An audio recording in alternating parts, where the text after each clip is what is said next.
아까 우리가 함께 읽은 이 16절, 사도행전 20장 16절 말씀을 보면, 다시 들여다보시면, 바울이 아시아에서 지체하지 않으려고 했어요. 이유는 될 수 있는 대로 오순절이 되기 전에, 오순절 안에 예루살렘에 도착해야 되겠다고 아주 강하게 마음을 먹였기 때문이죠. 그래서 아시아에 머무르지 않기로 결정했고, 오순절 되기 전에 내가 빨리 예루살렘에 가야 되겠다라고 생각을 했습니다. 그래서 배를 타고 가기로 결정을 했어요. 작정했다는 말이 나왔어요. 작정했다 그랬어요. 그러니까 바울이 작정했다는 것은 배를 타고 가기로 작정한 것이지만, 사실은 내가 자동차나 기차 타지 않고 배 타고 가야지 이렇게 작정한 게 아니라, 오순절 전에 예루살렘에 반드시 도착해야 되겠다라고 하는 생각 때문에 배 타고 가기로 결정한 거니까, 오순절 전에 예루살렘에 도착하고야 말리라는 생각을 하게 된 거죠. 그렇죠? 그 마음에 결정했다는 것입니다. 자, 이게 어느 날 제 마음속에 굉장히 강렬하게 들어왔어요. 왜냐하면 제가 그때 아마 그런 고민을 많이 했었던 것 같습니다. 나는 왜 이렇게 마음이 부화내동한다 그러죠. 왜 이렇게 마음이 왔다리 갔다리 하지? 이렇게 김성국 목사님, 또 우리 사모님, 이런 분들의 얘기 안 할게요. 하여튼 어떤 분들은 이렇게 심지가 견고해가지고 이렇게 작정한 마음이 있잖아요. 그래서 이렇게 누가 뭐라 그래도 그 길을 이렇게 쭉 가는 그런 마음이 있는데, 저는 약간 좀 찰랑거리는 면이 있어요. 그래서 제 아내가 늘 저를 불안해해요. 이 사람이 또 어디로 튈래나. 그래서 늘 불안한 거예요. 그래서 제가 늘 제 자신에게 불만이 몇 가지가 있는데, 그 중에 하나가, 나는 왜 이렇게 좀 심지가 견고해서 막 뚝심 있게 딱 밀고 가는 이런 게 좀 약할까, 이런 생각을 좀 한참 하고 있던 때였던 것 같고, 또 이 말씀을 묵상할 때 한참 교회에 무슨 일이 있어서 제가 굉장히 마음이 막 왔다 갔다 힘들었던 그런 상황이었던 것 같아요. 그래서 이 작정이라는 단어가 확 들어왔어요. 그러면서 작정에 대해서 생각을 해봤더니 정말 제 마음속에 작정함이라는 게 별로 없더라고요. 우리가 뭐 작정기도, 작정헌금 뭐 이렇게 얘기하는데, 그런 의미라기보다는 이런 거죠. 성도 여러분, 우리가 믿음을 이야기할 때 여러분 세게 믿으십시오. 강한 믿음을 가져야 됩니다. 확실한 믿음을 가져야 됩니다. 라는 말은 우리가 자주 듣는 말이고 또 하기도 하는 말이지만, 사실 엄밀히 말하면 정확한 말은 아니에요. 왜냐하면 믿음이라는 주제에 있어서, 믿음이라는 주제에서 중요한 것은 내가 얼마나 세게 믿느냐, 내가 얼마나 확실하게 믿느냐가 중요한 게 아니에요. 믿음에서 가장 중요한 건 뭐죠? 누구를 믿느냐 하는 것이죠. 그래서 믿음에서 가장 중요한 것은 믿음의 강도, 믿음의 세기가 아니라 믿음의 대상이 핵심입니다. 그래서 성도 여러분이 저 같은 사람을 아무리 세게 믿어야 나올 거 아무것도 없어요. 믿습니다 이렇게 해도 저는 뭐 줄 게 아무것도 없는 거죠. 그러니까 내가 누구를 믿느냐가 중요한 것이죠. 따라서 믿음의 대상에게 모든 관심을 집중하는 게 중요해요. 그래서 믿음의 대상을 아는 만큼 믿음이 작동하는 거거든요. 예를 들어 제가 김성국 목사님을 아는 만큼 김성국 목사님에 대한 나의 태도가 결정되는 것입니다. 그 대상을 아는 게 중요해요. 그래서 하나님을 아는 게 믿음의 핵심이에요. 근데 우리는 하나님을 웬만큼 알고 있다고 생각하는데 사실은 그렇지 않거든요. 작정이 곧 내일 오전에 이제 함께 나눌 부분인데, 사실 굉장히 중요한 건 뭐냐면, 작정함이라는 건 뭐냐면 내 안에 얼마나 강한 결정력이 있느냐, 강한 의지력이 있느냐가 아니라 하나님께서 이 일을 하시기로 결정한 것을 내가 얼마만큼 따르느냐의 문제예요. 그러니까 하나님이 결정하셨다는 사실을 내가 분명히 마음속에 확실히 붙드는 게 사실은 작정이거든요. 내 속에서 얼마나 강한 의지를 가졌느냐, 얼마나 강하고 끈질긴 성격을 가졌느냐의 문제가 아니라 하나님이 하실 것에 대한 하나님의 크심에 대한 신뢰가 내 안에 얼마나 크냐 하는 것이 작정이라는 단어에 포함되어 있는 굉장히 중요한 의미거든요. 근데 제가 곰곰이 생각해 보니까 저에게 작정함이 별로 없어요. 그리고 또 곰곰이 생각해 보니까 우리 성도님들에게도 그렇게 작정함이 별로 없는 것 같아요. 예를 들어서 이제 우리 퀸장 성도님들은 안 그러실 것 같은데 이번에 수련와서 보니까 뭐 막 수십 년 하셔서 그런지 막 착착착착착 이렇게 손발이 착착 움직이고 놨다 들어갔다 뭐 맡은 순서대로 막 이렇게 하시고 제가 막 이렇게 그래요. 근데 너무 놀라워요. 너무 놀라워. 그런데 예를 들어서 보통 성도님들이 이제 가을쯤 되면 성도님들께 교육자들이 내년에 어디 부서에서 좀 섬겨주세요. 찬양대 해주세요. 무슨 찬양대 해주세요. 무슨 교육부서에 섬겨주세요. 이렇게 부탁을 하잖아요. 그러면 여기는 안 그러실 것 같은 저희 교회 성도님들 중에는 이런 분이 좀 많으신 것 같아요. 볼게요. 뭐 이렇게 말하는 거죠. 뭘 본다는 건 잘 모르겠는데 하여튼 볼게요. 지금 뭐 봐요? 이렇게 물어봐야 될 것 같은데 볼게요. 그러니까 상황 좀 볼게요. 그리고 그때 가 봐서요. 다 보는 거예요. 그때 가 봐서요. 상황을 좀 볼게요. 볼게요. 이런 식의 이제 표현을 많이 하는 거죠. 그걸 가만히 생각해 보면 무슨 뜻인가 하면 그때 가 봐서 그때의 상황이 내가 할 만한 형편이라면 하겠습니다. 그 말이죠. 그 말은 무슨 뜻이죠? 상황이 결정하게 할게요. 그 말이죠. 그러니까 작정함이 없는 말이에요. 상황이 결정하게 할게요. 그때가 봐서요. 또 그 말은 뭐죠? 그때의 상황이 내가 그 봉사직을 감당하더라도 별로 불편하거나 힘들지 않을 거라고 생각이 된다면 또 감당할 만하다고 판단이 될 때 제가 결정할게요 라는 뜻이기도 해요. 제가 결정할게요. 작정은 뭐라고요? 하나님께서 결정하시도록 맡겨드리는 거죠. 그러니까 이제 올해부터는 누가 이렇게 무슨 말 할 때 내년에 이렇게 좀 섬겨주시겠습니까? 그럴 때 좀 볼게요. 상황 봐서요. 이렇게 말하시면 안 되고요. 뭐라고 그래야 됩니까? 진짜로 기도할게요. 이렇게 얘기하시면 돼요. 진짜로 기도할게요. 무조건 네 하시면 안 되죠. 예, 하나님께서 너는 아니야. 이렇게 하실 수도 있잖아요. 너는 아니야. 너 거기 가면 안 돼. 너 소년부 가지 마. 그럼 어떻게 해요? 넌 고등부 가. 그러실 수 있잖아요. 그렇죠. 그러니까 하나님께 진짜로 기도할게요 라고 말하셔야죠. 제가 일주일 기도하고 하나님 주시는 마음에 성실하게 반응하겠습니다. 이렇게 말하는 게 맞는 거죠. 그렇죠? 그렇게 하세요. 아멘.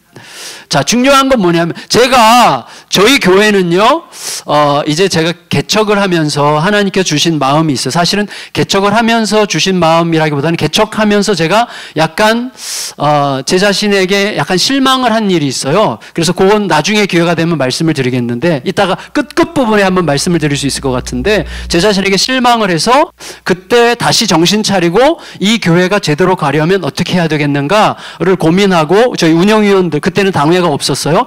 교회가 1년 됐을 때 이제 운영위원회에 모여가지고 우리가 어느 길로 가야 되겠습니까? 해서 이제 운영위원들 전원과 함께 결정한 게 저희는 교회 분립개척이라는 거를 하기로 결정을 했어요. 그게 뭐냐면 교회마다 다 부르심이 다르고 교회마다 다 이제 소명이 다르다고 생각이 돼요. 근데 저에 대한 부르심은 어떤 교회를 계속해서 성장해가는 교회라기보다는 교회를 계속 깨뜨리는 교회에 소명을 주셨어요. 왜냐하면 제가 개척할 때 주신 말씀이 에베소서 1장 23절이었고 에베소서 1장 23절은 교회는 그의 몸이니 이렇게 시작하거든요. 교회가 예수 그리스도의 몸이라고 한다면 거기는 어떤 속성이 있어야 되는가 하면 예수 그리스도의 몸은 이 땅에 생명을 낳기 위해서 오셨죠. 예수님은 이 땅에 생명을 낳기 위해서 오셨어요. 그래서 몸으로 오셨는데 교회가 그리스도의 몸이래요. 그런데 그러면 교회는 예수 그리스도의 몸으로 존재해야죠. 교회를 그리스도의 몸이라고 하지 않습니까? 몸된 교회 그러잖아요. 그 몸은 그리스도의 몸이거든요. 그 교회가 그리스도의 몸이라면 교회를 볼 때 사람들이 그리스도를 볼 수 있는 공동체여야만 교회가 그리스도의 몸이죠. 교회가 그리스도의 몸이라면 사람들이 교회를 볼 때 그리스도를 볼 수 있어야죠. 그리스도를 볼 수 있으려면 어떻게 해야 되죠? 그리스도가 이 땅에 계실 때 이 땅에 존재하셨던 방식대로 존재해야죠. 예수님은 이 땅에 어떤 방식으로 존재하셨습니까? 생명을 낳는 방식으로 존재하셨죠. 예수님께 생명을 낳는 방식이 뭐였어요? 깨뜨려짐이었죠. 깨뜨려짐이었어요. 그래서 지금 요번에 선교지로 막 9군데 이렇게 가시잖아요. 이게 다 깨뜨려짐이죠. 일종의 깨뜨려짐. 근데 저는 어떤 비전을 받았는가 하면 우리 운영위원들과 함께 기도하다가 교회 자체를 깨뜨리는 이런 어떤 비전을 한번 실현해 봅시다. 그래서 이제 부교육자가 교회에 올 때 처음부터 분립개척을 할 사람을 뽑아요. 그래서 5년 동안 성실하게 사역을 하면 5년이 되면 이제 성도를 100명 정도를 데리고 나가서 개척을 하게 해요. 그래서 성도들이 따라갈 수 있는 교회에서 15분 이내에 이제 개척을 하게 하고 교회가 이제 한 15만 불 정도 지원을 해주고 그다음에 한 매달 2,000불씩 2년 동안 지원을 해서 그 교회가 이렇게 서게 하는데 지금 3개 정도를 했고 올해 이제 4번째를 하는데 잘하고 있어요. 개척 나간 분들이 잘해요. 근데 그러니까 이 교육자들을 뽑을 때 처음부터 우리는 평생 가는 동역자가 되는 거예요. 평생 동지다. 그래서 제가 이렇게 철석같이 믿는다. 나는 너를 철석같이 믿을 거야. 이런 식의 마음이 저에게 있거든요.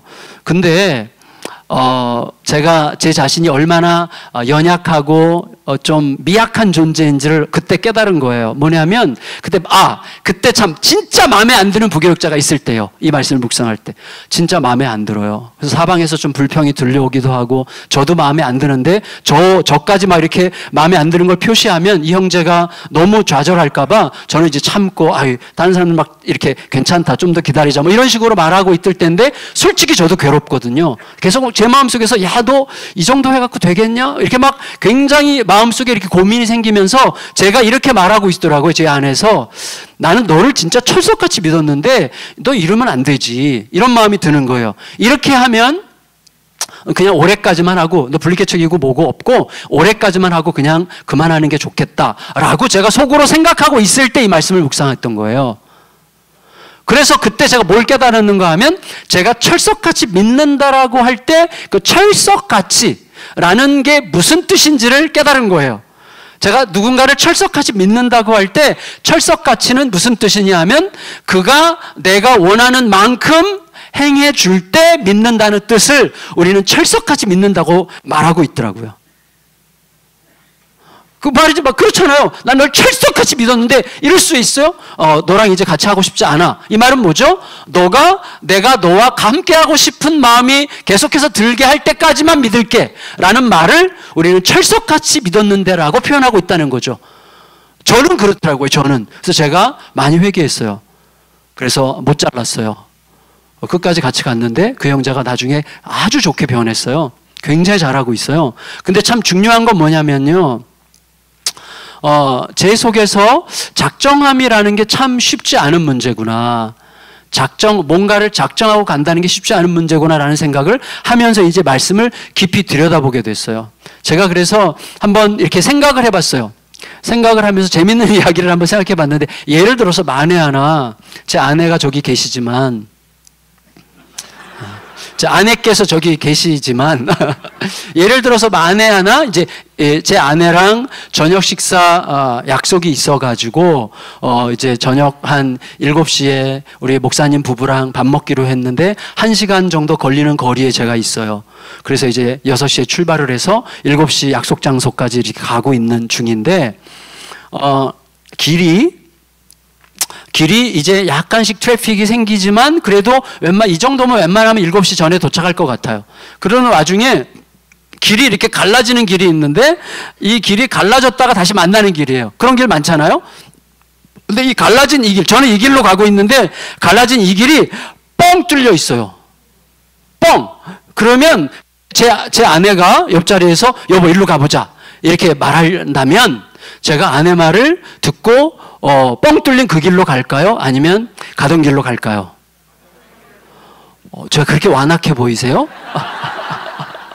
저는 아내 말을 들어야 됩니다. 안 그러면 혼나요. 그래서 물론 혼나진 않지만 제가 아내 말을 듣고 이제 뻥 뚫린 길로 가요. 막 한 10분 정도 뻥 뚫려서 막 쫙 가니까 막 기분이 너무 좋은 거예요. 근데 10분쯤 갔는데 사고가 났어요. 큰 사고가. 그리고 이 도로가 완전히 막혔단 말이에요. 그러니까 이제는 오도 가도 못하고 뒤로는 차들이 계속 밀리고 그러니까 이제 지각한 게 100%가 됐어요. 그러면 저는 굉장히 다혈질입니다. 다혈질, 급하고 다혈질이고 제 아내가 저를 참아주느라고 정말 고생을 많이 했는데 다혈질은 어떻게 하죠? 딱 입이 다물어지고 운전대를 잡고 앞만 보고 가만히 있어요. 입을 다물고 이미 삐졌어요. 그래서 속에서부터 이렇게 뭐가 쫙 올라와요. 올라오면서 이쪽으로 막 혈기가 올라오면서 눈이 뻑뻑해지면서 안압이 증가하면서 막 눈이 막 뻑뻑해지죠. 머리가 아프고 그래도 가만히 있어요. 속으로 계속 말하는 거예요. 속으로 왜 말해가지고 가만히 있지. 왜 이쪽으로 가자고 말해가지고 막 속으로 이제 원망하면서 왜 말해가지고 이렇게 얘기하는 거예요. 그럼 저희가 올해 33년째 같이 살고 있는데 왜 모르겠어요. 탁 척하면 척이죠. 그래서 아내가 말하는 거예요. 여보 그냥 가던 길 갈 걸 그랬다. 가던 길 가지 그랬어. 그러면 제가 뭐라 그러겠어요. 아니 당신 말을 했는데 내가 어떻게 안 가. 말을 말았어야지. 당신 말을 했으니까 왔지. 그럼 제 아내가 뭐라 그러겠어요. 언제부터 내 말을 그렇게 잘 들었어? 완전히 누구 책임이에요? 완전히 제 책임이죠. 그 길을 안 가고 이쪽으로 가기로 결정한 게 저잖아요. 운전대를 제가 잡았잖아요. 그러니까 아내가 가자고 했는데 가자고 한 그 말을 받아들인 게 저잖아요. 그렇죠. 그러니까 원망한다는 것은 굉장히 웃긴 거예요. 다시 말하면 작정함이 없는 거예요. 작정한 마음이 없는 거예요, 이게. 작정한 마음이 있으면 막혔어도 여보 걱정하지 마. 괜찮아. 내가 양해 구하고 좀 늦어도 2대밖에 더 맞겠어. 이러면서 이제 가는 거죠. 근데 속으로 계속 원망하는 건 뭐죠? 다시 말하면 작정함이 없고 작정함이 없다는 건 무슨 뜻이냐면 결과와 상황 보고 판단한다는 뜻이에요. 다시 말하면 결과와 상황이 나를 갖고 놀게 하겠다는 뜻이에요. 그게 작정함이 없는 거예요. 그래서 정말 좋은 마음으로 시작했는데 가다가 잘못되면 막 원망이 일어나죠. 이게 다 광야 이스라엘 백성들이죠. 좋은 마음으로 갔으면 어려운 일이 있어도 머물러 있어야죠. 굉장히 중요한 것입니다. 이게 작정이에요. 자, 무슨 말인가 하면 성도 여러분, 하나님께서 아브라함을 부르셨죠. 모르셨어요? 하나님이 부르셨어요, 아브라함을. 네, 아셨죠? 하나님께서 아브라함을 부르셨는데 본토 친척 아비집을 떠나서 약속의 땅 가나안을 향해서 가죠. 아브라함이 본토 친척 아비집을 떠날 때 얼마나 많이 고민했겠습니까? 그 당시에는 본토 친척 아비집을 떠나는 것은 이미 죽음을 각오하는 거거든요. 보통 그냥 요즘 이민 가는 이 정도가 아니라 미지의 땅으로 가는 무슨 일을 만날지 모르는 죽음을 각오해야만 갈 수 있는 일을 한 거거든요. 그러니까 그만큼 하나님이 강력하게 임한 거예요. 나의 오늘의 모든 삶을 다 내려놓고 떠날 수 있을 만큼 강력하고 크시고 신실하신 하나님을 만난 거예요. 하나님이 얼마나 놀랍도록 매력적이고 컸으면 그 하나님의 부르심에 내 모든 가족들을 본토 친척 아비집을 다 내려놓고 미지의 땅을 향해서 죽음을 각오하고 가겠습니까? 하나님은 그만큼 크신 분이었죠. 자, 그러니까 약속의 땅 가나안으로 향해 갈 때 얼마나 기대했겠어요. 약속의 땅 얼마나 큰 대가를 치렀어요. 그러니까 가나안 땅으로 갈 때 얼마나 많은 기대감을 가지고 갔겠습니까? 그렇죠? 제가 이렇게 그렇죠 할 때요, 다들 이렇게 보면 마이크를 잡은 사람 입장에서는요, 나를 굉장히 가짜않게 생각하는구나 이렇게 느껴지거든요. 그러니까 그렇죠 그럴 때 이래야죠. 자, 그렇죠? 네, 그래요. 그래서 굉장한 기대감을 가지고 가나안 땅에 갔을 거예요. 근데 가나안 땅에 도착하자마자 아브라함이 만난 게 뭐죠? 기근이에요. 맞아요. 기근을 만났어요. 그러니까 얼마나 낙심이 됐겠어요. 약속의 땅인데 가자마자 만난 게 가뭄이고 기근이에요. 황폐한 땅, 사람들이 다 떠나고 있어요. 사람들이 다 떠나는 그곳에서 자기가 거기에 있을 이유가 없는 거예요. 그러면 그때 사실은 하나님께 물어야 되는데 하나님께 묻지 않습니다. 아브라함이. 묻지 않는다는 건 무슨 말이죠? 자, 같이 일하다가 실망을 했어요. 그러면 묻지 않아요. 묻지 않고 그냥 슬며시 빠져요. 묻지 않고 슬며시 빠져요. 아브라함이 하나님께 묻지 않고 슬며시 애굽을 향해서 가요. 애굽에는 그래도 가뭄이 없고 곡식이 항상 많은 나라이니까 애굽으로 내려갑니다. 따라서 하나님께 묻지 않고 애굽을 향해서 갔다는 것은 전문 용어로 말하면 삐졌다는 거죠. 그래서 아브라함이 삐졌어요, 하나님께. 그래서 하나님께 묻지 않고 애굽을 향해서 간단 말이죠. 그러면 생각하셔야 돼요. 뭘 생각해야 되냐면 아브라함이 하나님께 묻지 않고 약속의 땅을 버리고 애굽으로 간다고 할 때 거기에는 전제가 있는 거예요. 아브라함 마음속에 어떤 전제가 있는가 하면 두 가지 전제가 있는데, 첫째, 약속의 땅에는 가뭄 따위는 있으면 안 돼. 약속의 땅에 웬 가뭄? 약속의 땅이 이게 무슨 약속의 땅이야? 이거 말도 안 돼 라고 생각하는 거죠. 자, 그러면 우리가 이렇게 생각해야 돼요. 약속의 땅에 가뭄 좀 있으면 안 됩니까? 가뭄이 있다고 약속의 땅이 아닙니까? 자, 가뭄이 있기 때문에 약속의 땅이 아니라고 생각한다면 결국은 하나님의 약속이 나를 끌고 가는 게 아니라 상황이 나를 끌고 가는 거죠. 맞죠? 그게 확정이에요. 확정이 없는 거예요. 그래서 두 번째, 아브라함이 왜 떠났죠? 이 가뭄으로부터 하나님은 나를 지켜주지 못할지도 몰라 라고 생각하니까 떠난 거예요. 하나님께서 그 가뭄으로부터 아브라함을 지켜줄지 못 지켜줄지 어떻게 합니까? 버티고 있으면 전혀 생각지 못했던 새로운 샘물을 만날 수도 있고 절대로 견딜 수 없을 것 같았던 고통 속에서 그냥 무던히 버티고 있다 보면, 그래서 하나님께서 이러한 고통 속에서 나에게 이러한 빛나는 무언가를 허락하신 거로구나라는 것을 깨달을 날이 있거든요. 근데 우리는 사실은 사실 우리가 약하니까 다 이해가 돼요. 그럼에도 불구하고 작정이라는 것은 뭐예요? 믿음으로 버티는 거죠. 믿음이라는 히브리 단어 자체가 무슨 뜻이에요? 의인은 믿음으로 말미암아 살리라고 말할 때 그 믿음이라는 단어 자체가 버틴다는 뜻입니다. 믿음은 버틴다는 뜻이에요. 그러니까 버티는 거예요. 왜? 하나님 앞에 작정한 마음으로 버티는 거죠. 그러니까 뭐냐면 아브라함이 약속의 땅에 갔을 때 약속의 땅에 웬 가뭄? 이건 말도 안 되라고 생각한 거라든지, 하나님은 이 가뭄으로부터 나를 지켜주지 못할지도 몰라라고 생각했다든지, 이것은 뭐죠? 결국은 하나님에 대한 의심이죠. 하나님에 대한 의심이고 상황에 대한 나의 판단에 대한 믿음이죠. 상황에 대한 나의 판단을 믿었고 하나님의 약속을 의심한 거죠.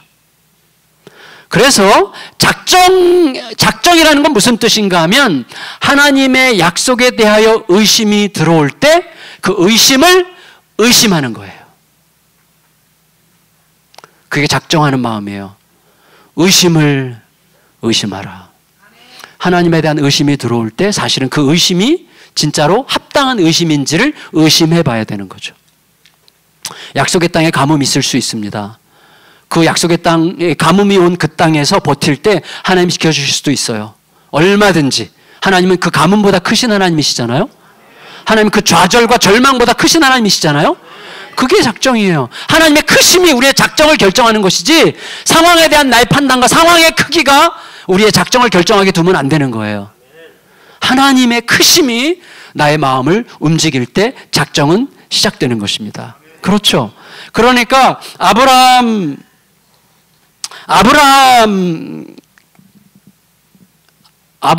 말고 바울이 내가 오순절 전에 예루살렘에 가야 되겠다라고 작정한 이유가 뭔지는 성경이 정확하게 말하고 있지 않기 때문에 우리가 추측할 수 있을 뿐이지만 대충 가장 안전하게 추측할 수 있는 것은 이때가 뭐예요?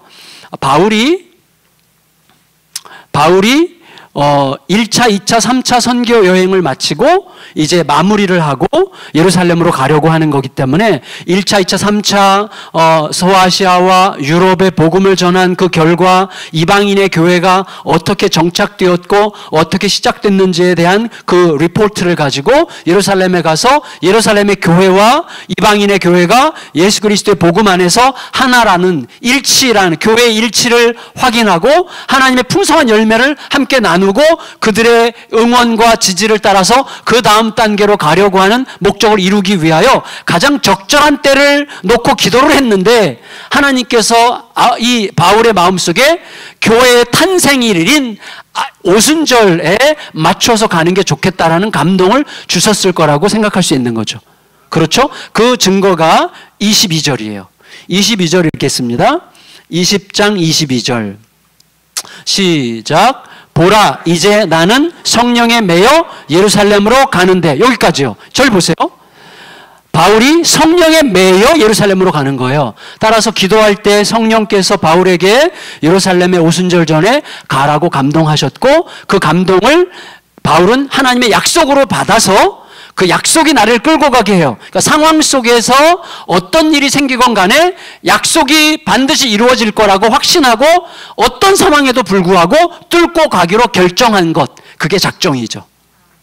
그런데 한번 생각해 보세요.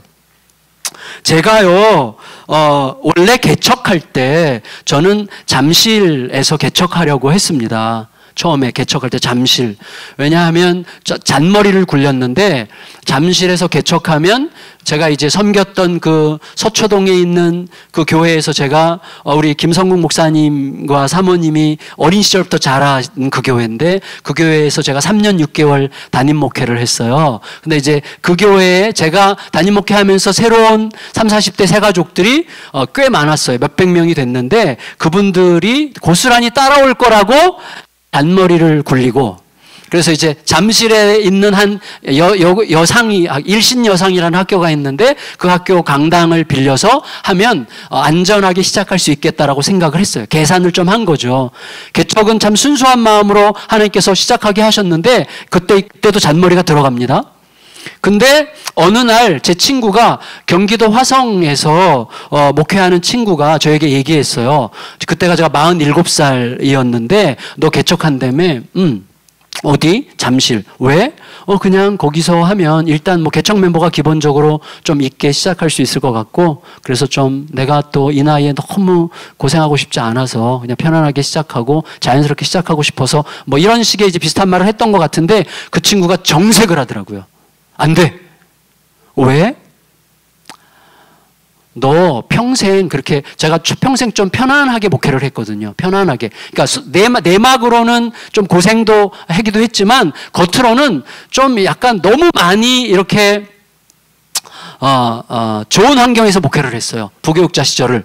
그러니까 너 이제 47살의 마지막 개척이고, 그리고 이게 너가 섬기는 마지막 교회가 될 텐데, 이제 평생 그렇게 강남에서 편한 데서만 목회를 많이 했는데, 그런데 하지 말고 우리 동네 화성으로 와야 된다. 너 화성. 왜? 그랬더니 화성 몰라? 화성 살인의 추억. 화성이 살인의 추억이 있는 곳이잖아. 그래서 이 친구 얘기가 뭐냐면, 화성 사람들이 좀 주눅 들어 있는 것 같대요. 그래서 사람들, 친구들과 이렇게 만났을 때 어디 살아? 그러면 자기가 어디 사는지 잘 얘기를 안 한대요. 뉴욕 사는 분들은 난 뉴욕. 뉴욕. 이렇게 얘기하면서 막 이렇게 당당하게 얘기할 텐데, 화성 사람들은 어디 살아? 그러면 있어. 어디? 있어. 수원 옆에 좀 가면. 뭐 화성? 그러면 알면서 왜 그래? 뭐 이렇게 이제 말하는 거예요. 화성 살면 사람들이 화성 산다 그러면 어떻게 거기서 어떻게 살아? 살인범 아직도 안 잡혔잖아. 뭐 이런 식이에요. 살인범이 아직도 안 잡혔죠. 그래서 그런 분위기고, 사람들이 약간 좀 화성에 대한 자부심이 없고, 그리고 화성은 땅이 서울의 1.4배예요. 땅의 크기가. 근데 인구는 한 50만 밖에 안 됐을 때예요, 그때. 그러니까 막 한적하니까 이 시신을 숨기기가 좋아요. 그러니까 저기 병점이라는 데, 수원 병점이라는 데랑 안산 이런 데서 살인사건이 나고 화성에다 갖다 버리고 뭐 이런 일이 많은 거예요. 그러니까 화성 사람들이 좀 그런 게 없는 거예요. 근데 저는 솔직히 마음속에 약간 불편했는데, 물론 약간 부릉부릉하는 마음도 있었는데, 제 아내가 어떻게 생각할지가 중요했는데, 아내가 한번 가서 보고 오더니 가자는 거예요. 저는 굉장히 그때 감동했어요. 아내가 여보 갑시다. 하나님께서 부르시는 것 같다고. 그래서 화성으로 결정을 한 거예요. 가기로. 제가 결정을 했는데, 자 이제부터는 상상인데, 자 화성으로 가기로 결정한 다음부터 그 다음 날부터 새벽에 기도할 때마다 성령께서 저에게 말씀을 하시는 거예요. 야, 정 목사야, 화성 가기로 결정했어? 그래, 너 근데 각오해야 된다. 알지? 아직 안 잡힌 거? 자, 그리고 너가 무슨 일 만날지 내가 장담할 수가 없구나. 너가 8번째 희생자가 될지 내가 장담할 수가 없구나. 각오해라. 뭐 이런 식의 말씀을 반복적으로 계속해서 그런 말씀을 주신다면, 제 마음이 솔직히 이렇게 예배 시간에는요, 우리가 다 순교자 될 수 있습니다. 예, 아까 우리 색소폰 동호회에서 색소폰 동호회가 이름이 뭐였죠? 죄송해요. 죄송해요. 이게 제가 너무 취하게 말했네. 주빌리 앙상블에서 연주할 때 주빌리 앙상블에서 연주했어요. 무슨 연주했죠? 내 마음의 주를 향한 사랑이. 내 마음의 주를 향한 여기서 했구나. 연합찬양대. 자, 죄송합니다. 연합찬양대에서 십자가의 길 순교자의 삶을 찬송하셨잖아요. 자, 이 노래를 부를 때, 이 찬송을 들을 때 예배 시간에 우리의 영혼이 고향될 때는 우리 전부 다 순교자 될 수 있을 것 같아요. 예배 끝나고 나갈 때 50만 원 빌려가고 안 갚은 인간 뒤통수만 봐도 화가 나는 게 우리들이에요. 그러니까 우리가 신앙생활은 뭐냐면 예배 시간에 우리 속에서 일어나는 영성과 일상의 영성이 점점 일치해 가는 게 신앙생활이죠. 사실 일상 속에서는요, 우리가 굉장히 사실은 별 차이가 없게 살잖아요. 일상 속에서는 막 욱하고 막 화를 내고 분노하고 막 자존심 세우고 조금만 누가 흉봐도 막 그러고 막 그러잖아요. 기도할 때는 주여 이 벌레 같은 죄인이, 주여 이 죄는 벌레 같은 죄인입니다. 주여 이 벌레 같은 날 위에 기도해요. 예배 끝나고 나갈 때 박 집사님이 이 벌레 같은 게 그러면 살인 나죠. 그러니까 이게 일상에서 듣는 이야기와 예배 시간에 듣는 이야기가 다른 거예요. 진짜로 그래요. 그러니까 우리가 이 예배 자리에서는 순교 왜 못해? 순교 다 할 수 있을 것 같아요. 근데 사실은 내 현실로 딱 들어가면요, 성령께서 계속해서 너 알지? 너 무슨 일이 생길지 모른다. 내가 장담할 수 없다. 너 각오해라. 뭐 이런 얘기를 갈 때마다 하신다면 저는 저 같은 사람은 흔들릴 가능성이 많아요. 작정함이 적은 사람이기 때문에 흔들릴 가능성이 많아요. 근데 여기 보세요. 22절, 23절을 다시 한번 읽어보겠습니다. 20장 22절 23절 시작. 보라 이제 나는 성령에 매여 예루살렘으로 가는데 거기서 무슨 일을 당하는지 알지 못하노라. 오직 성령이 각 성에서 내게 증언하여 결박과 환난이 나를 기다린다 하시나. 성도 여러분, 성령께서 가는 곳마다 바울이 가는 곳마다 성령께서 감동을 주시는데 너 예루살렘에 가면 어떠한 결박과 환난이 너를 기다리고 있는지 몰라. 너의 생명을 내가 장담할 수 없구나. 너 정말 무슨 일 만날지 모르는 거 알아야 된다. 이런 식의 말씀을 계속해서 주시는 거예요. 계속해서. 근데 그게 전부가 아니에요. 그게 전부가 아니에요. 여러분 21장에 보면요, 21장 3절 4절 한번 읽어보겠습니다. 21장 3절 4절 시작. 구브로를 바라보고 이를 왼편에 두고 수리아로 항해하여 두로에서 상륙하니 거기서 배의 짐을 풀려 함이로라. 제자들을 찾아 거기서 이래를 머물더니 그 제자들이 성령의 감동으로 바울더러 예루살렘에 들어가지 말라. 성령의 감동, 어떤 감동이겠어요? 바울이 예루살렘에 가면 어떠한 결박과 환난이 바울을 기다리고 있을지 모른다는 감동이 주어졌을 때 제자들은, 예수님의 제자들이죠. 이 제자들은 어떻게 했어요? 저 휴지 하나만 좀 죄송합니다. 제자들이 어떻게 했어요? 성령의 그 감동을 바울을 예루살렘에 가지 못하게 막아라 라는 사인으로 해석했단 말이에요.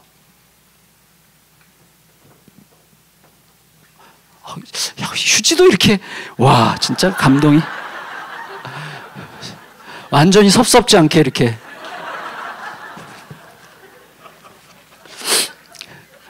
떨어지라, 이 말이죠. 감사합니다. 이게 놀랍지 않습니까? 그리고 두로에 있는 제자들이 바울이 받은 똑같은 성령의 감동, 예루살렘에 올라가면 무슨 결박과 환난을 당할지 모른다는 똑같은 감동을 받았을 때 바울은 죽더라도 가라, 차라리 가서 죽어라, 이런 식으로 해석했기 때문에 지금 가는 거예요. 그런데 제자들은 똑같은 성령의 감동을 받고 바울을 막아서 가지 못하게 막아라, 바울이 예루살렘에 가면 안 된다라는 방식으로 해석했다는 거예요. 근데 그 두로에 사는 제자들뿐만 아니라 저 뒤에 가면 8절부터 12절까지도 한번 읽어보겠습니다. 8절부터 12절 시작. 이튿날 떠나 가이사랴에 이르러 7 집사 중 하나인 전도자 빌립의 집에 들어가서 머무르니라. 그에게 딸 넷이 있으니 처녀로 예언하는 자라. 여러 날 머물러 있더니 아가보라 하는 한 선지자가 유대로부터 내려와 우리에게 와서 바울의 띠를 가져다가 자기 수족을 잡아매고 말하기를 성령이 말씀하시되 예루살렘에서 유대인들이 이같이 이 띠 임자를 결박하여 이방인의 손에 넘겨주리라 하거늘 우리가 그 말을 듣고 그곳 사람들과 더불어 바울에게 예루살렘으로 올라가지 말라 고나니. 두로에 있는 제자들, 그 다음에 가이사랴에 있는 제자들 똑같이 성령의 감동, 어떤 감동이죠? 바울이 예루살렘에 가면 큰 결박과 혼란을 당하고 무슨 일을 만날지 모른다. 심지어 죽을지도 모른다는 위기를 느꼈어요. 그러니까 이 제자들은 다 바울에게 이렇게 말하는 거죠. 이렇게 판단한 거죠. 지금 바울은 죽을 때가 아닙니다. 바울 당신으로 인해서 지금 아시아와 유럽에 이렇게 복음이 편만하게 전해지고 있는데 이 중요한 때에, 그리고 당신의 뒤를 이어서 계속해서 복음을 전할 사람이 아직 충분히 준비되었다고 판단할 수 없는 이때에 당신이 예루살렘에 괜히 갔다가 죽임을 당한다면 그것은 하나님의 나라를 위하여 얼마나 큰 손실입니까? 지금은 당신이 죽을 때가 아니니 예루살렘에 지금 부디 올라가지 마십시오 라는 방식으로 해석했어요. 그러니까 이게 우리가 굉장히 많이 생각해야 되는 부분이죠. 똑같은 성령의 감동인데 바울은 죽더라도 가라. 가서 죽더라도 그냥 가라. 이렇게 해석한 반면에 똑같은 성령의 감동을 제자들은 가면 안 된다. 가면 큰일 난다. 성령께서 지금 당신 가지 말라고 하지 않습니까? 라는 식으로 해석했다는 거예요. 똑같은 성령의 감동을 정반대로 해석했어요. 우리가 참 많은 생각을 해야 되는 거죠. 나 성령 감동 받았어 보다 더 중요한 게 뭐죠? 그 감동을 어떻게 해석하느냐가 더 중요해요. 솔직히 우리는요, 어떤 성령의 감동도 결국은 자기 주관적으로 해석하게 되거든요. 내 입장과 내 생각과 내 판단과 내 분위기와 내가 속한 공동체의 분위기에 의해서 그것을 해석하지 완전히 객관적으로 옳게 해석하기는 굉장히 쉽지 않습니다. 그러면 바울의 제자 혹은 예수님의 제자들이 영성이 부족했기 때문일까요? 기도를 덜 했기 때문일까요? 찬송을 덜 했기 때문일까요? 예배자들이 아니었기 때문일까요? 절대 그렇지 않죠. 그 당시에 예수 그리스도의 제자라고 한다면 예수의 제자로 살아가는 것 자체가 이미 목숨을 내놓은 거죠. 이 당시에는 예수님의 제자라고 불리움을 받는 사람들은 이미 목숨 내놓고 사는 사람들입니다. 그들이 영성이 떨어져서가 아니에요. 기도가 부족해서가 아니에요. 예배를 덜 드려서가 아니에요. 그들도 똑같이 바울 같은 그 건강한 영성을 가지고 지금 살아가는 사람들입니다. 그럼에도 불구하고 어떻게 이렇게 정반대의 결과가 나왔을까요? 저 이렇게 말하고 싶어요.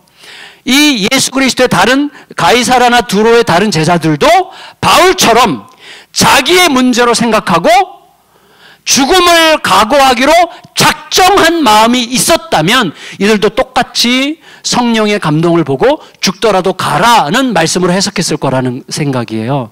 무슨 말인가 하면 해석이 무엇을 따르는 거죠?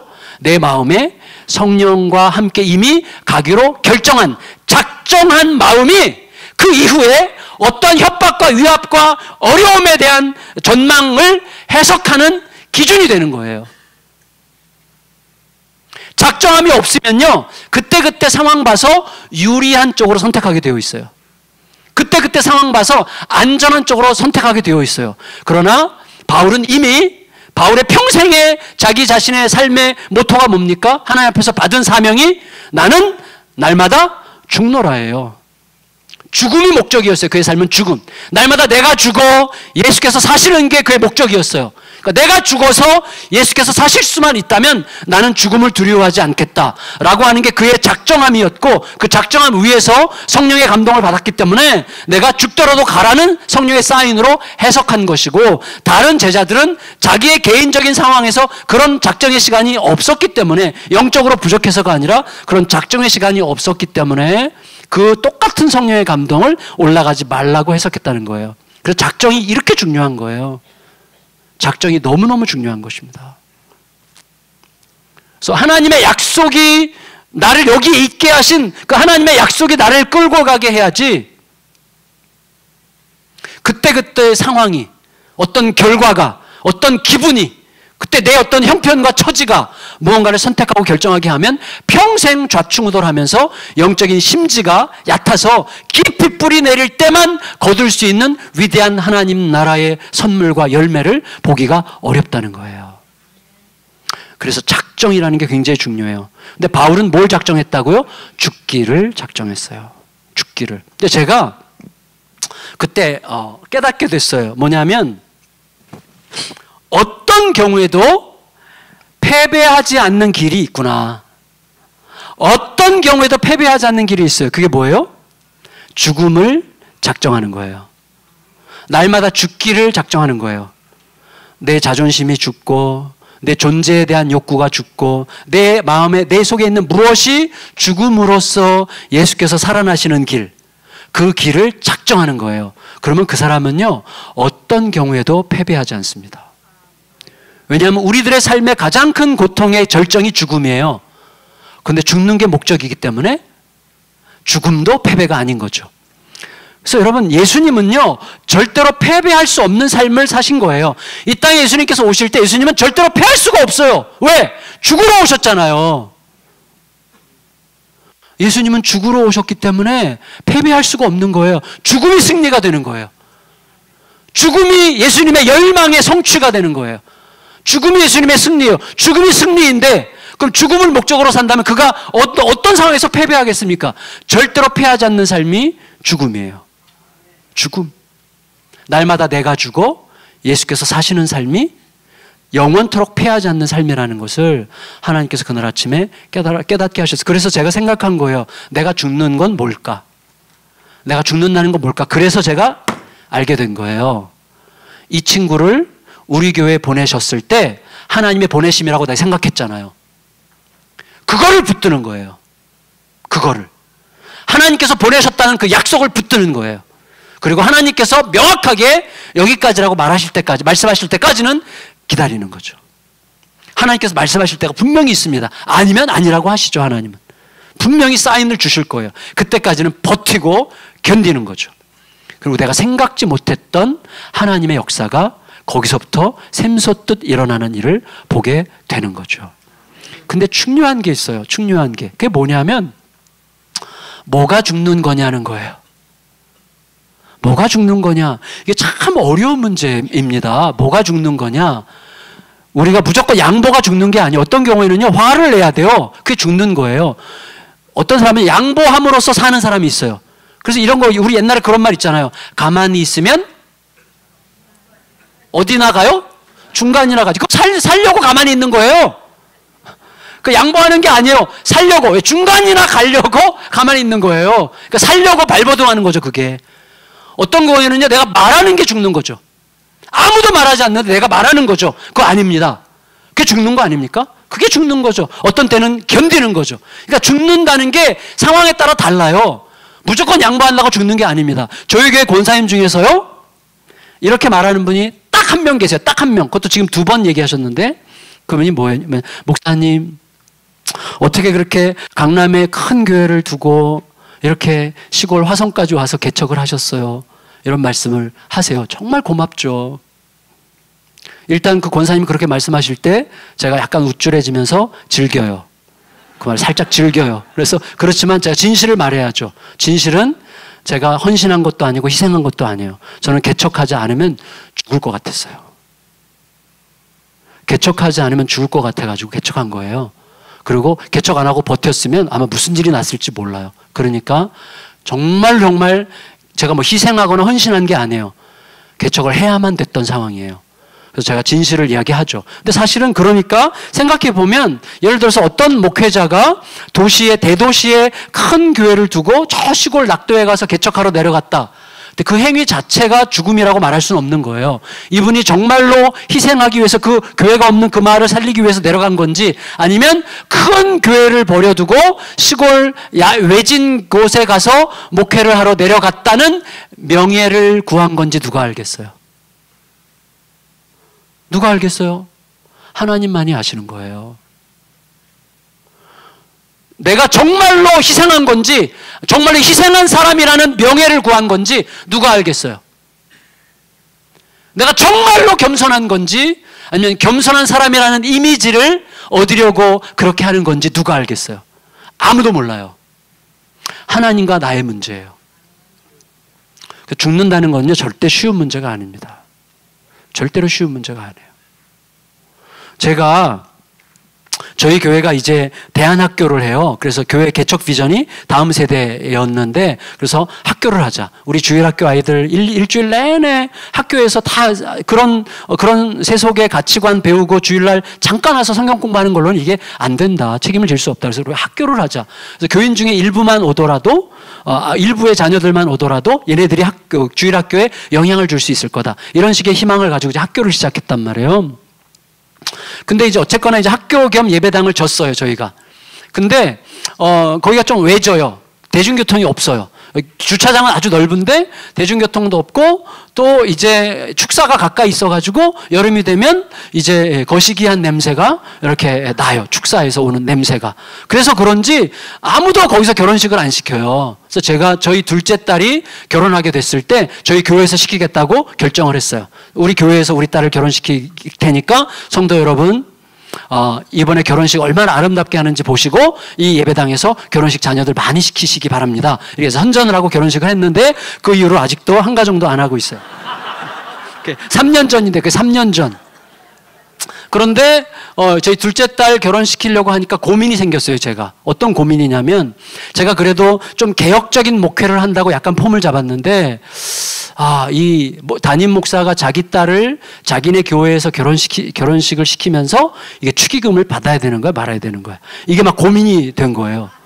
그래서 좀 개혁적인 목회를 한답시고 이렇게 약간 깝죽했는데, 축의금을 받으면 성도들 중에 약간 목사님한테 실망했어. 뭐 그럴 사람이 있을 것 같은 느낌이 들어가지고 신경이 쓰이는 거예요. 그래서 막 고심하다가, 그냥 한 사람이라도 오해하면 안 좋으니까 그냥 받지 말자.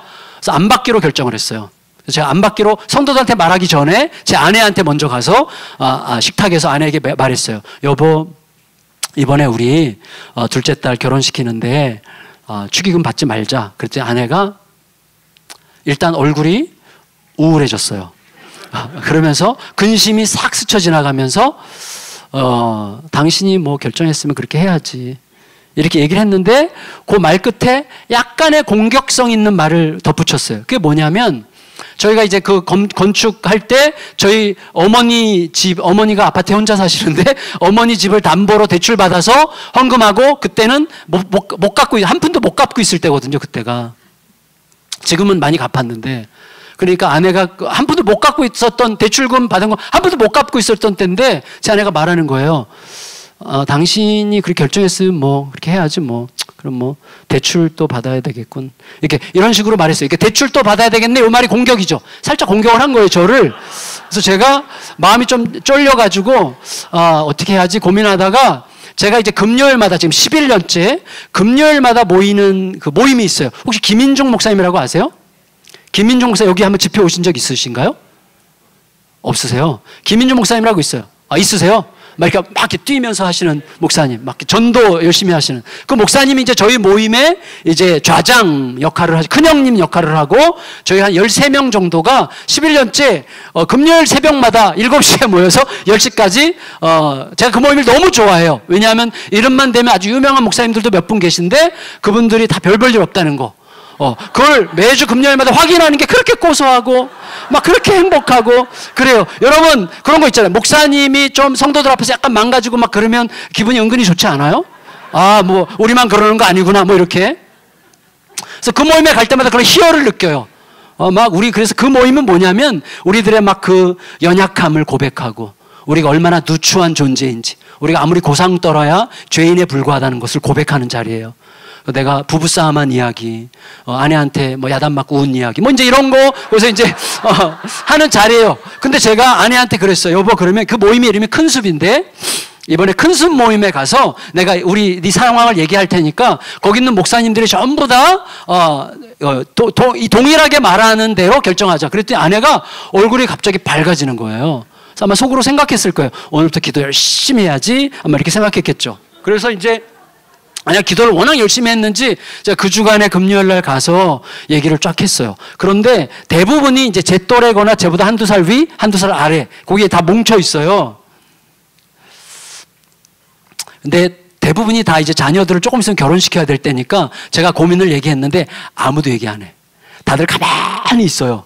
그러니까 다들 자기 문제니까 다들 자기도 다 고민인 거예요. 그게 어떻게 해야 되는지. 그러니까 가만히 있는 거예요. 근데 그 순간 김민중 목사님이 지금 이제 72세이신데 김 목사님이 그때 60대 후반일 때죠. 저를 뚫어지게 노려보시는 거예요. 뚫어지게 노려보시면서 한마디를 딱 하셨어요. 그렇게 멋있고 싶어? 그러더라고요. 한마디. 그렇게 멋있고 싶어? 폼 좀 그만 잡어. 저한테 그러셨어요. 아주 노골적으로. 폼 좀 잡지 마. 제가 그 모임을 안 가려고 그랬어요. 이런 기분 나쁜 일들 때문에.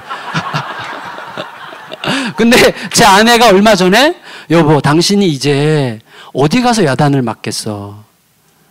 당신에게 야단 칠 수 있는 사람이 있는 곳에 가야 되는 거야. 제 아내 진짜 위대한 여인이에요. 그래가지고 제가 그 모임에 할 수 없이 지금 또 가는데 그때 그 목사님이 폼 좀 그만 잡어. 그렇게 멋있고 싶어? 이렇게 얘기하면서 화성 당신네 교회에 축의금 같은 거 안 받고도 결혼식 시키는데 별 지장이 없는 사람들도 많을 텐데 화성이 열악한 동네거든요. 그러니까 근데 당신 교회 대부분의 사람들은 축의금 받은 것을 염두에 두고 결혼식을 준비할 텐데 당신이 당신네 교회에서 결혼식 시키면서 축의금 안 받겠다고 선언하고 축의금 안 받으면 앞으로 당신네 교회 성도들이 결혼식 시키고 축의금 받을 때마다 그렇게 죄책감을 느끼게 하고 싶어? 성도들의 연약함을 인정하고 성도들의 연약함에 좀 헤아릴 줄 알아야지 너 혼자 잘나겠다고 그렇게 성도들을 괴롭히려고 그래? 잘난 척 좀 하지 마. 저한테 그러시는데요. 한편으로 너무너무 창피하고 한편으로 너무너무 시원하더라고요. 받아도 되는구나 이런 마음에. 그래서 그분이 이제 말끝에 뭐라 그러셨는가 하면 오카는 목사님 알죠? 오카는 목사님이 첫째 아들 때 안 받았어. 둘째 아들 때 받았어. 어떻게 받았는 줄 알아? 첫째 아들 때 안 받은 거 후회하면서 받았어. 이래가지고 제가 그 말이 큰 위로가 돼가지고 이제 받았죠. 당연히 받았죠. 받아가지고 아주 편안하게. 제가 받을 때 어떻게 했냐. 성도들에게 그런 이야기를 하고 받았어요. 내가 받을 수밖에 없다 지금. 이런 권면 때문에. 뭐 이러면서 이제 받았는데. 그래서 제가 그때부터 굉장히 많이 생각하는 거예요. 뭐냐면 뭐가 진짜 죽는 거지? 이게 진짜 죽는 건지 아니면 죽는다는 신용을 내는 건지 아니면 죽으려고 하는 폼을 잡음으로 내가 멋있으려고 하는 건지 기꺼이 죽으려고 하는 사람이라는 명예를 구하는 건지 기꺼이 헌신하는 사람이라는 공명심을 추구하는 건지 모르겠더라고요. 진짜 어려워요 이거. 그래서 제가 죽음은 질문이라고 결론을 내렸어요. 죽음은 이게 죽음이다 이런 게 없어요. 똑같은 상황도 어떤 사람은 죽음이고 어떤 사람은 죽음이 아니에요. 명예를 구하는 것일 수 있기 때문에 죽음은 질문이 끊어지지 않는 거예요. 하나님, 제가 이거 지금 진짜로 내가 죽어 예수께서 하시는 길을 가는 겁니까? 내가 죽는 척함으로 사람들의 인정을 받고 사람들의 칭찬을 받고 명예심을 추구하는 것입니까? 끝없이 주님 앞에 질문하는 게 죽는 길이라는 것을 알게 됐어요. 죽음은 뭐라고요? 질문이에요. 죽음은 질문이에요. 이게 너무너무 중요해요. 너무너무 중요해요. 근데 사도 바울이 드디어 예루살렘에 도착했습니다. 예루살렘에 사도 바울이 도착했을 때 예루살렘에 있는 형제들이 바울에게 이런 제안을 했어요. 형제여, 당신을 진심으로 환영합니다. 그런데 예루살렘에 유대인으로서 여전히 모세의 율법을 존중하고 할례를 귀히 여기는 유대인들인데 예수님을 믿게 된 형제들이 많이 있습니다.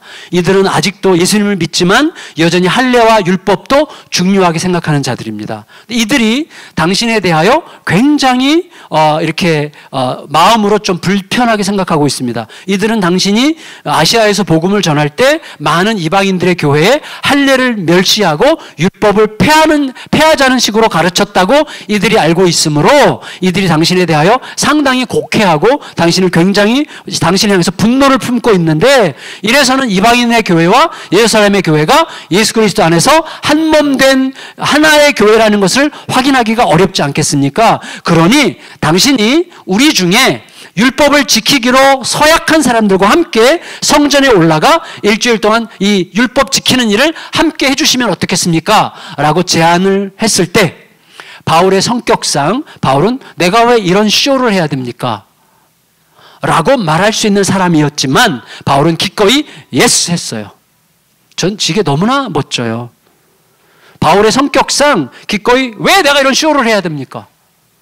굳이 내가 율법을 존중하는 사람이라는 걸 이런 식의 쇼로 사람들에게 보여야 됩니까? 이렇게 말할 수도 있는 상황인데 바울은 그렇게 하지 않았어요. 그렇게 하겠습니다. 그 상황에 맞췄어요. 그리고 율법을 지키는 것을 사람들에게 다 알게 하기 위해서 율법 지키기로 서약한 사람들과 함께 성전에 올라가서 이제 율법 지키는 행위를 하는 거예요. 일주일간. 근데 그게 거의 끝나갈 즈음에 성전에서 나오는데 여러분 아시듯이 아시아에서부터 바울을 엄청나게 증오하면서 저런 인간은 죽여버려야 되라고 생각했던 크리스찬이 아닌 유대인이 우연히 오순절 지키러 예루살렘에 왔다가 성전에서 나오는 바울을 발견한 거예요. 이거는 하나님이 주신 기회다 이렇게 생각하고 가서 바울의 멱살을 잡고 떠들었어요. 사방 유대인들을 향해서 여러분 이놈을 죽여야 됩니다. 이놈은 아시아 온 세계를 다니면서 우리 유대인들을 짓밟고 유대인들의 율법을 경멸하고 모세의 할례를 우습게 생각하는 우리를 온 세상에 웃음거리로 만든 아주 나쁜 놈입니다. 이놈을 잡아 죽입시다. 뭐 이런 식으로 하면서 막 사람들을 선동했더니 사방에서 엄청나게 많은 유대인들이 몰려들어가지고 바울을 죽이려고 때렸어요. 그러니까 죽이려고 때렸으니까 가만뒀으면 죽었을 거예요. 그런데 뭐 높은 데서 천부장이 내려다보다가 급하게 군대를 보내가지고 바울을 구해줬죠. 자, 그러면 이 상황에서 생각해 볼 때 바울에게 당신에 대해서 오해하고 있는 사람들이 있으니 당신도 율법을 존중하는 사람이라는 것을 사람들에게 보여주기 위해서라도 예루살렘 성전에 올라가서 율법 지키기로 결정한 사람들과 함께 율법 지키는 행위를 좀 해주십시오 라고 말했던 예루살렘 교회의 지도자들을 그 제안한 것은 꼼수였습니까? 복음적 배려였습니까? 라고 제가 질문하려고 할 때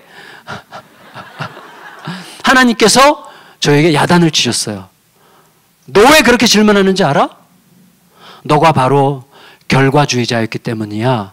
상황주의자이기 때문이야. 이렇게 얘기하셨어요. 자, 무슨 말인가 하면 왜 그런 식으로 질문하냐면 우리는 결과가 나빴기 때문이에요. 바울이 린치를 당했죠. 바울이 맞아 죽을 뻔했죠. 그러지 않았을 수도 있잖아요. 바울은 설령 맞아 죽었더라도 자기가 선택한 걸 후회하지 않았을걸요? 근데 우리는 바울이 죽을 뻔한 상황에 처하니까 왜 그런 제안을 해가지고 우리는 그렇잖아요. 자, 누군가가 막 굉장히 간절한 뭔가를 제안을 해서 결정을 했어요. 그 길을 가는데 그 일이 제대로 잘 못 됐어. 그러면 괜찮아, 같이 기도합시다 이러기는커녕 어떻게 하죠? 왜 괜히 그런 걸 제안해가지고 왜 이런 어려움을 겪게 합니까? 이런 식의 태도를 취한단 말이에요. 그게 결국 뭐예요? 결과주의자, 상황주의자, 유보주의자예요. 작정함이 없는 마음이에요. 그것 때문에 우리 개인도 가정도 교회도 힘들어지는 거예요. 같이 가기로 기도하고 결정한 것은요, 좀 어려움이 있어도 같이 응원하고 기도하면서 그 길을 가는 거예요. 그게 작정함이에요. 바울이 왜 그 예루살렘 교회 지도자들의 제안에 예스했을까요? 간단해요. 그들의 제안대로 해서 잘 봉변당하지 않고 잘 끝났으면 어떻게 됩니까? 예루살렘의 교회와 이방인의 교회가 그리스도 안에서 우리가 오해했구나 라고 생각하고 교회 일치 하나됨을 확인하는 기쁨이 있었겠죠. 얼마나 좋은 일입니까? 그렇지만 이번처럼 중간에 봉변을 당해서 맞았어요. 근데 맞아서 심지어 죽었어요. 그랬어도 상관없어요. 왜? 바울은 죽으러 왔으니까. 내가 죽어 예수께서 사신다면 그게 나의 삶의 목적이 이루어진 거니까. 그러니까 바울은 어떻게 해도 승리한 거예요. 별로 공감하고 싶지 않으시죠? 근데 이게 진짜예요. 이게 진짜. 제가 간증을 좀 하고 말씀을 정리할게요. 저는요, 제가 목사 자격이 없구나. 내가 과연 목사를 계속 해야 되는가라는 위기가 몇 번 있었는데 그 중에 가장 첫 번째 위기는 뭐였냐면 잔머리였어요. 저는 머리가 진짜 좋아요. 저는 잔머리가 잔머리가. 그래가지고 예를 들어서 어떤 일이 딱 터지잖아요. 그러면 답이 이렇게 보여요.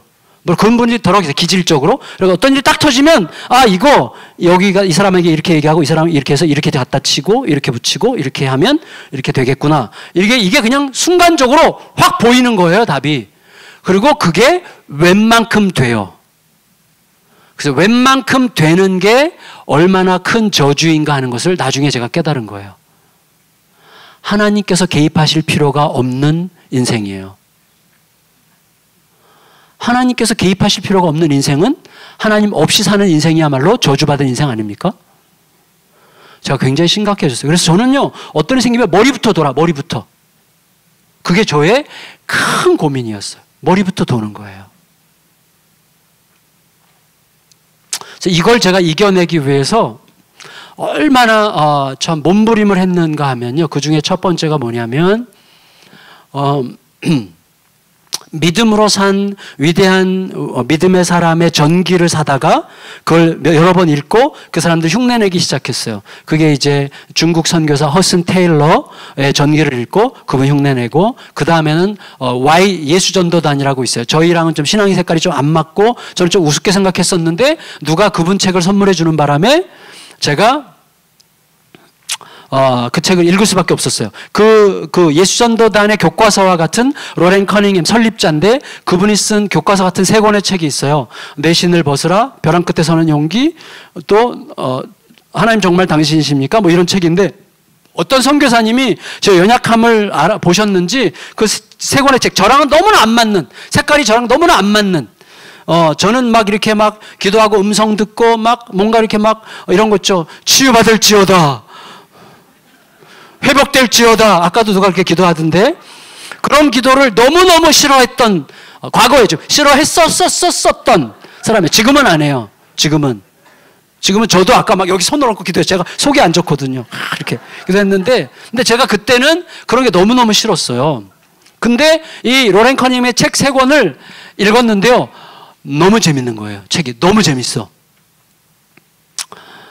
근데 책 3권을 딱 덮고 3일 만에 다 읽었는데 너무 재밌어서 딱 덮고 저의 결론, 와, 구라가 심하구나, 이거였어요. 진짜 그 안에 뭐 온갖 별의별 얘기가 다 있어요. 그게 무슨 얘기냐면, 제일 심했던 게 뭐냐면, 이분이 하와이에서 젊은이들과 함께 전도 여행을 했는데, 전도 여행 끝났는데 음식도 떨어지고 돈도 다 떨어지고, 근데 밥 먹을 때가 됐는데 음식도 없고 돈도 없고 사 먹을 게 없고 너무나 배가 고프고 쪼르륵 소리가 나는 거예요. 그러니까 먹을 건 없으니까 이분이 젊은이들에게 방파제 위를 걸으면서 젊은이들에게 제안한 거예요. 우리가 돈도 없고 음식도 없고 배가 고프다. 그러나 우리가 찬송을 혀가 안 돌아가네. 찬송을 부를 수는 있지 않느냐. 찬송을 부르자. 그러면서 막 방파제 위에서 막 찬송을 부르면서 막 갔대요. 근데 찬송을 부르면서 막 가는데 갑자기 바다에서 물고기 떼가 막 방파제 위로 뛰어 올라와가지고 그 물고기를 잡아서 구워 잡수셨다는 거예요. 그래서 와, 이런 뻥이 다 있나. 그래서 제가 휴가를 냈어요. 여름 휴가. 마침 그때 저희 막내 처제가 호놀룰루에 살고 있었어요. 제 아내도 거기 가 있고, 그래서 제가 거기에 이제 2주 휴가를 내서 가서 바로 다시 비행기 타고 그 로렌 커닝햄에 사는 데가 빅 아일랜드라고 코나 섬이에요. 거기를 갔는데 사전 예약이나 이런 거 하나도 없이 갔기 때문에 못 만났어요. 이분은 이제 이미 전 세계를 강연을 다니는 바쁜 분인데 저 같은 사람을 만날 시간은 없는 거죠. 근데 일단 가서 그분 친구들 만나서 얘기 저 얘기 듣고 분위기 보고 돌아와서 처제한테 물어봤어요. 처제, 하와이에서 육지로 막 물고기들이 뛰어오르고 막 그러는 거 있어? 그랬더니 저희 처제가 너무나 당연한 듯이 그럼 그러는 거예요. 종종 있다는 거예요, 그게. 그래서 제가 동영상도 봤어요. 물고기 떼가 막 수만 마리가 육지로 막 뛰어올라오는 거예요. 한번 찾아보세요.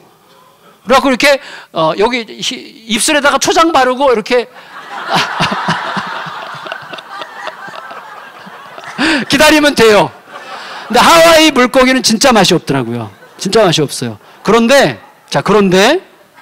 그래서 제가 이게 뻥친 게 아니구나를 그때 깨달은 거예요. 그러면서 제가 새로운 신앙의 세계에 조금씩 눈이 뜬 거예요. 그러니까 저는 제가 알아온 하나님이 전부인 줄 알았는데, 하나님은, 내가 아는 하나님은요 아주 작은 하나님이에요.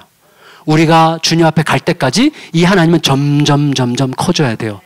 우리는 두려움에 사로잡혀서 내가 아는 하나님 외에 좀 약간 다른 색깔은 막 두려워. 근데 좀 들어보고 그 사람이 아주 이상한 사람이 아니라면, 건강한 신앙인이라면 좀 다르더라도 경청해보고 들어보는 게 굉장히 중요하더라고요. 그래서 제가 저의 하나님이 점점 커지셨어요, 제 안에서. 그러던 와중에 그게 완전한 해결은 아니었어요. 그러다가 제가 안산 동산교회라는 곳에서 부교육자 생활을 하다가 이제 우리 김성훈 목사님 부부가 계셨던 창신교회 이제 5대 담임 목사로 제가 부임해서 갔어요. 제가 갈 때 그 교회는 70년 된 교회예요. 거기서 제가 죽음을 경험한 거예요.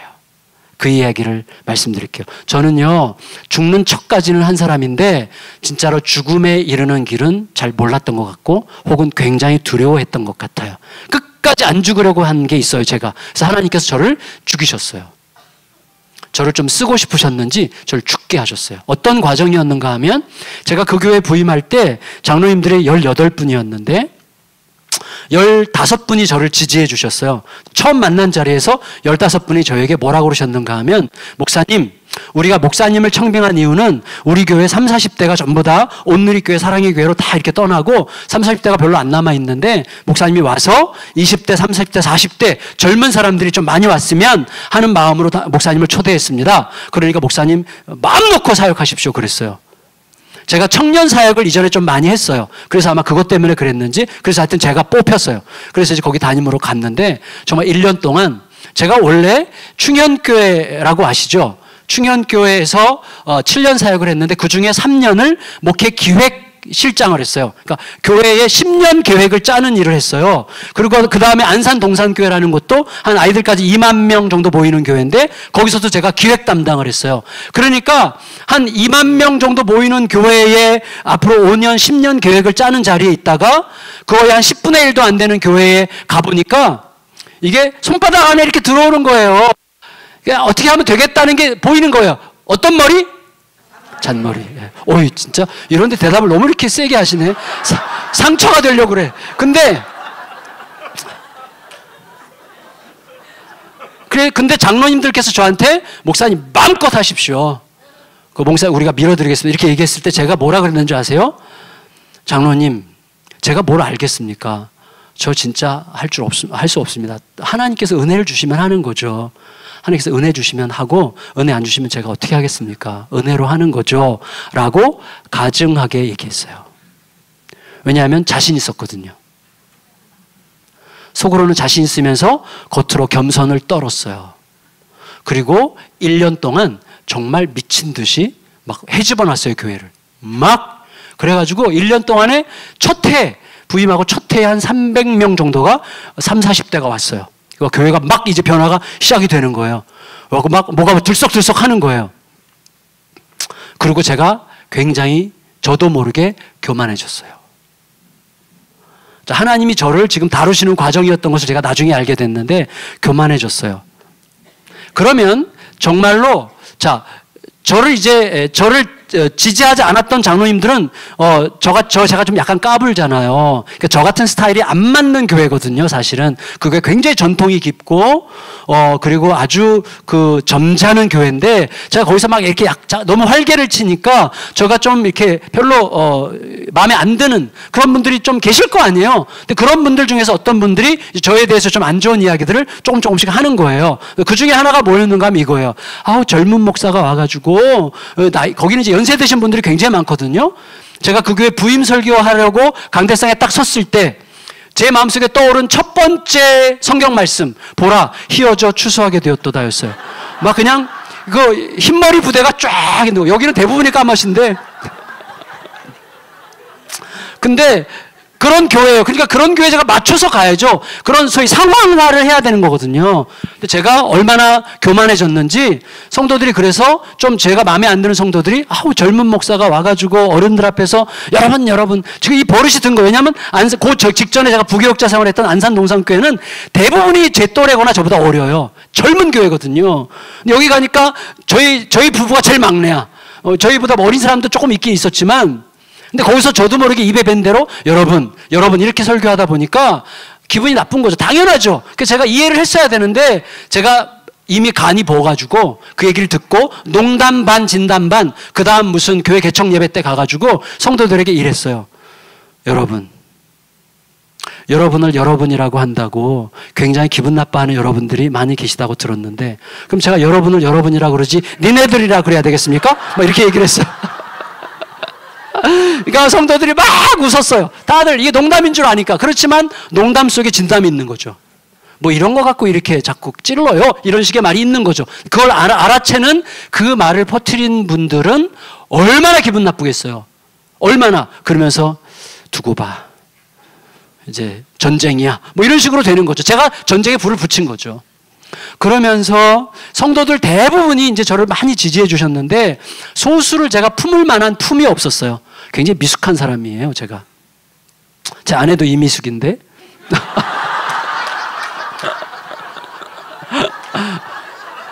죄송합니다. 근데 어쨌거나 제가 오늘 이 기도원 여기 수련원에 올라오니까 완전히 풀어져가지고 너무 제가 좀 실수하더라도 용서해 주세요. 제가 실수하는 거 있나요 지금? 없어요? 다 봐줄 수 있죠? 넓은 품으로 다 용서해 주세요. 근데 어쨌거나 그래서 제가 그럴 품이 없었어요. 굉장히 미성숙했던 것 같아요. 그리고 그러니까 이제 그렇게 제가 공격적으로 나가니까 또 이제 저쪽에서 다른 공격이 막 들어오는 거예요. 다른 공격. 굉장히 저를 힘들게 하고 불편하게 하고 잠 못 자게 하는 공격. 너무너무 제가 분노를 했어요. 분노. 그래서 제 속에서는 이거죠. 당신들이 원하는 것보다 훨씬 더 내가 이렇게 잘하고 있는데 왜 이렇게 딴지를 거는 거야? 이런 식의 생각을 하는 거죠. 너무나 미성숙했던 거죠. 그러니까 제가 지금은 완전히 100%예요. 저의 문제예요. 저의 문제. 성도들 문제가 아니었어요.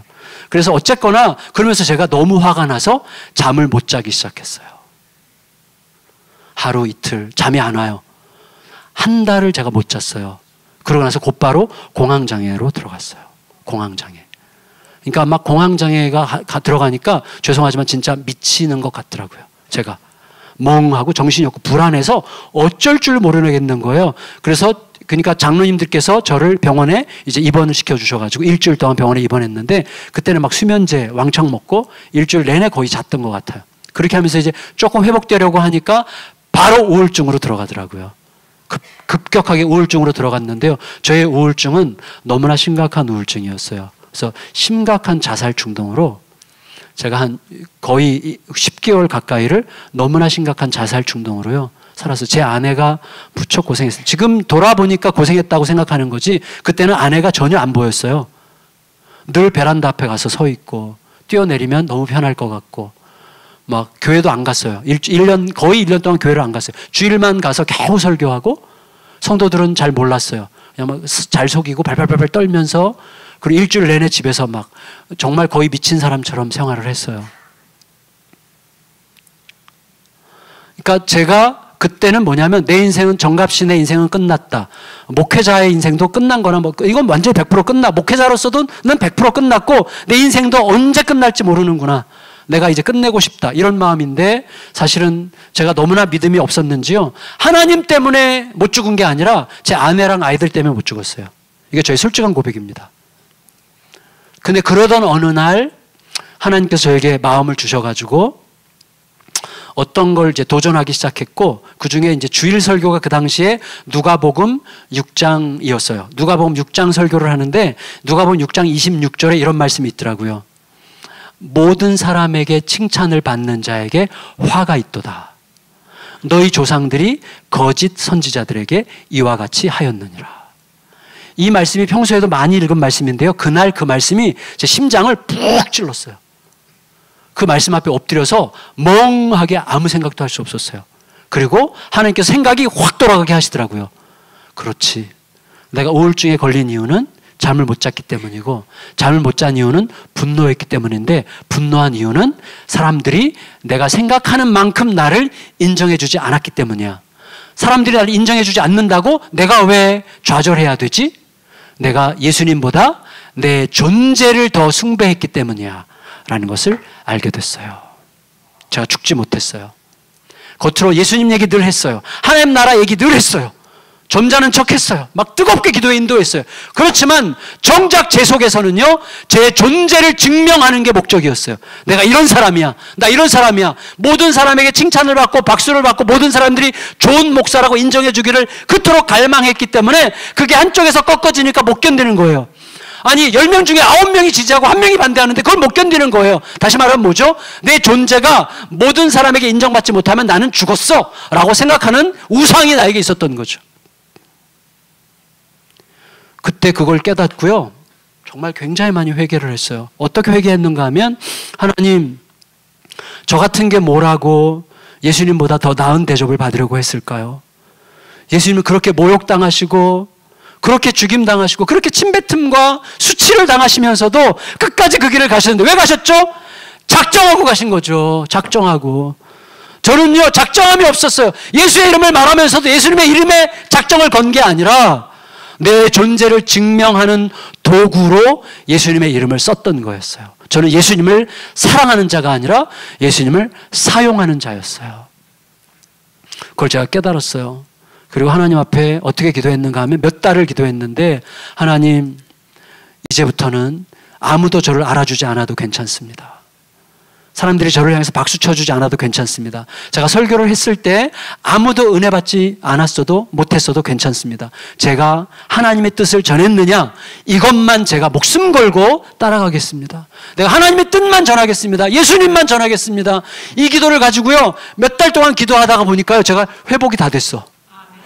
제가 우울증에서 완전히 치료가 됐어요. 물론 몇 가지 다른 방법도 있어요. 뭐 비타민 먹고, 그 다음에 홍삼 먹고, 그 다음에 운동하고 시편 읽고 했지만, 비타민 먹고 홍삼 먹는다고 우울증 치료되는 거 아니에요.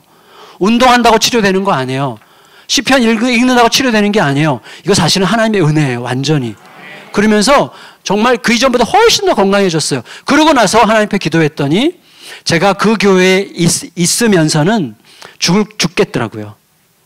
제가 그만큼 성숙한 사람이 아니에요. 못 견디는 거죠. 성도들이 계속 얘기해요. 뭐 누가 사랑의 교회 또 갔대더라. 사랑의 교회 갔던 누가 돌아왔대더라. 돌아올 때 몇 명 데리고 왔대더라. 뭐 온누리 교회 갔던 사람이 왔대더라. 갔대더라. 뭐 이런 얘기를 계속 들으면 저도 모르게 굉장히 컴피티티브해지는 거예요. 굉장히 저도 모르게 경쟁적이 돼가지고 제가 그 경쟁적인 분위기를 이겨낼 수 있는 힘이 없더라고요. 그 교회가 딱 사랑의 교회랑 온누리 교회 중간쯤 있거든요. 제가 그걸 못 견디는 거예요. 제가 그 힘을 못 견뎌요.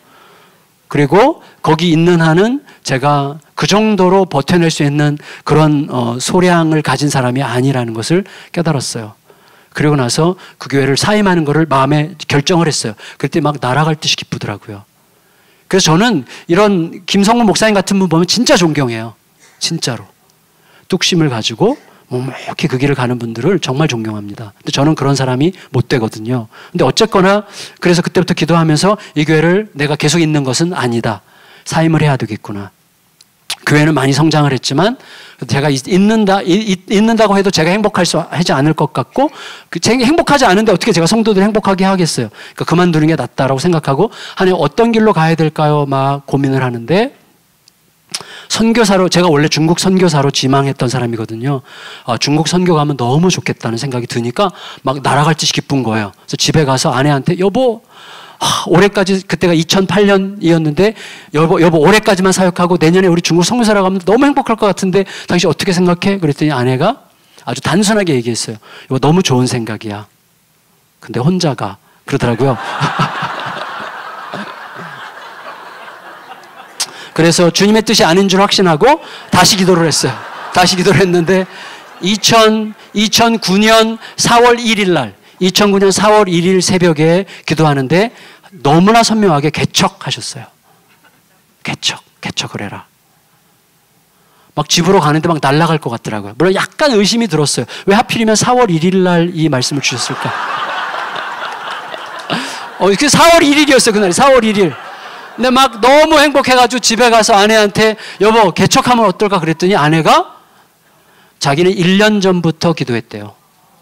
라고 제가 개척하기를 기다렸다는 거예요. 개척하자는 말을 기다렸다는 거예요. 그 말을 하면 주님의 뜻인 줄 알겠다고 생각했다는 거예요. 둘이서요. 우리 은퇴할 때까지 하나님께서 10가정만 보내셔도 우리 행복하게 목회할 수 있지 서로 확인하면서 부둥켜 안고 울었어요.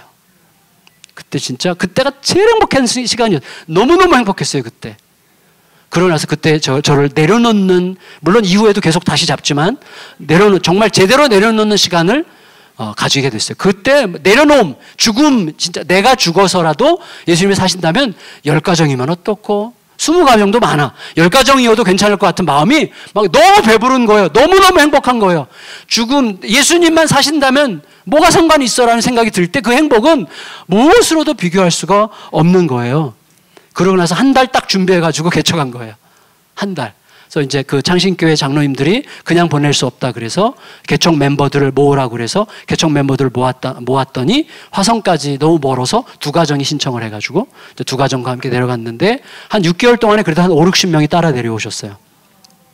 거기서 한 1시간 거리거든요. 그리고 오시고 그리고 했는데 제가 알았어요. 뭐냐면 이거는 약간의 자랑이 포함되어 있는 하나님의 뜻인데 그게 뭐냐면 개척을 했는데 1년 만에 750명이 모였어요.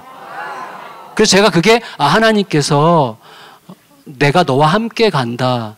너가 나에게 순종을 한 거야. 그거 맞아. 순종 맞아. 라고 확인해 주시는 과정이라고 제가 알게 됐어요. 그래서 그때 제가 성장으로 가지 않고 깨뜨림으로 가자. 그래서 교회를 그때부터 분립개척을 결정하고 하기로 이제 가고 그 길을 가고 있는 건데 참 이것도 더 무서운 게 뭐냐면 분립개척을 예를 들어서 60명이 나가잖아요. 그럼 2주 만에 150명이 채워져요. 그런 일이 계속 있어요, 지금. 그러니까 이거 봐라. 그러니까 그래서 저도 모르게 성장하려고 개척하게 돼. 그래서 이건 부수적인 얘기지만 어쨌거나 제가 확실하게 저 같은 머리 굴리는 잔머리에게 하나님께서 알게 하셨어요. 예수와 함께 예수를 위하여 내가 주고 예수가 사시는 삶을 진실로 진짜가 되는 방식으로 추구하는 것이 왜 사는 길인지를 예수님께서 가르쳐 주고 싶으셨던 것 같아요. 우리 사랑하는 퀸장 장로님, 우리 성도님들 모두에게 죽음으로 사는 삶이 우리의 삶의 실제가 되어 예수께서 사시는 영광이 우리의 삶에 늘 깊이 경험되는 은혜가 넘치시기를 예수님의 이름으로 축원합니다.